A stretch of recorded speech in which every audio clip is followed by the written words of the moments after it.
کہ آنکھوں میں لگے لینس کا کیا کریں، وہ اتارنے چاہیے یا نہیں؟ کچھ کے آنکھوں میں لینز لگے ہوتے ہیں، ان لینز کو اتارنا چاہیے یا نہیں اتارنا چاہیے؟ جواب، لینز یا دیگر ایسے آلات جو بدن کے ساتھ مستقل جوڑ دیے جاتے ہیں، لینز یا اسی طرح کی اور کچھ چیزیں جو بدن کے ساتھ مستقل جوڑ دیے جاتے ہیں، جیسے بدن میں کوئی راڑ، مستقل جڑے ہوئے مصنوعی دانت وغیرہ، تو ان کو بدن سے جدا نہ کیا جائے۔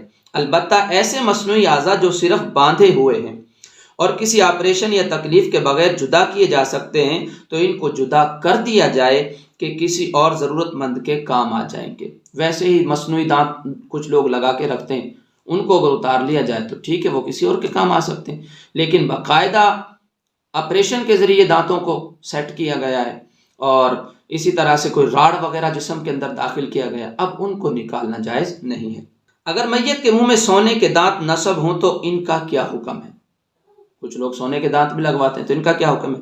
جواب، اگر بغیر آپریشن اور میت کو تکلیف پہنچائے بغیر کسی وارث کا حق سمجھ کر نکالنا چاہیں تو نکال لیں ورنہ چھوڑ دیں۔ کہ میت کا پوسٹ مارٹم کرنا کیسا ہے؟ جواب، پوسٹ مارٹم عموماً 2 وجوہات کی وجہ سے کیا جاتا ہے۔ 2 وجوہات ہیں پوسٹ مارٹم کرنے کی، کہ وہ کون کون سی یہاں پر ذکر کی ہیں۔ پہلی صورت یہ ہے کہ ضرورت تعلیم، کہ عموماً لاوارث میت کو میڈیکل کالج لے جا کر اس کا پوسٹ مارٹم کیا جاتا ہے، طلباء کو سرجری کی مشق کروائی جاتی ہے، طبی نوعیت کے تجربات کیے جاتے ہیں۔ مذکورہ صورت میں ہمارے علماء پوسٹ مارٹم کو ناجائز فرماتے ہیں، اس میں اموات مسلمین کی بے حرمتی ہے جس کی شریعت میں سختی سے ممانعت ہے۔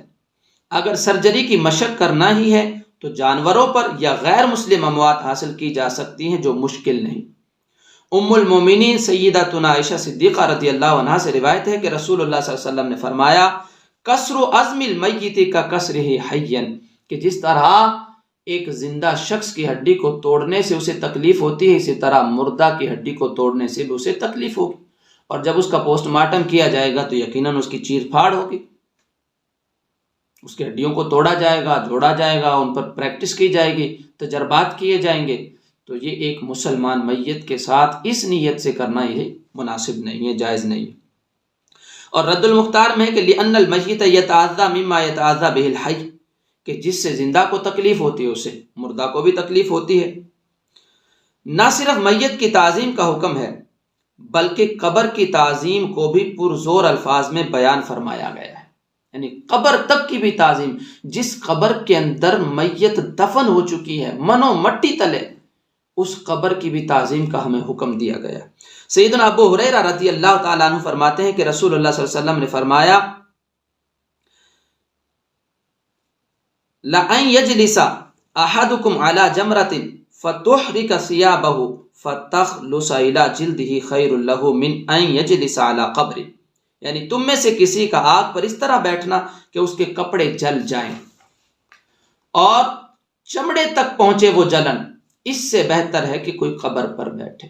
یعنی قبر پر بیٹھنے سے زیادہ بہتر کیا ہے کہ کوئی بندہ آگ پر بیٹھ جائے۔ آگ پر بیٹھنے سے اس کی جلد کو جو جلن ہوتی ہے، اس کے کپڑے جو جل جاتے ہیں، وہ نقصان کم ہے، وہ تکلیف تھوڑی ہے، لیکن قبر کے اوپر بیٹھنا یہ اس سے بھی زیادہ برا ہے۔ دوسری صورت کیا ہے پوسٹ مارٹم کی؟ دوسری صورت یہ کہ بعض اوقات کسی ایسے مقدمہ کی تحقیق پوسٹ مارٹم پر منحصر ہوتی ہے جس میں کسی بے گناہ مسلمان کو سزائے موت سے بچانا مقصود ہو، کہ اگر پوسٹ مارٹم نہ کیا تو بے گناہ مسلمان مارا جائے گا، تو ایسی صورت میں فقہاء کرام نے پوسٹ مارٹم کی اجازت دی۔ جیسے اگر مردہ عورت کے پیٹ میں بچہ زندہ ہو تو اس کا پیٹ چیرا جائے گا۔ فتح عالمگیری میں ہے کہ اگر کوئی عورت مر گئی اور بچہ اس کے پیٹ میں حرکت کرتا ہو تو امام محمد رحمۃ اللہ تعالیٰ علیہ فرماتے ہیں کہ اس کا پیٹ کاٹ کر بچہ نکالیں گے، کیونکہ اس کے علاوہ کچھ نہیں ہو سکتا۔ یعنی کسی کی جان بچانے کے لیے تو یہ پوسٹ مارٹم کیا جا سکتا ہے، جس طرح ایک بچے کی جان بچانے کے لیے ماں کے پیٹ کو چاک کرنا جائز ہے، اسی طرح کسی کی جان اگر پوسٹ مارٹم کرنے سے بچتی ہے، کسی بے گناہ کو بچانا مقصود ہو، تو پھر اس بنا پر اس کا پوسٹ مارٹم کرنا جائز ہوگا۔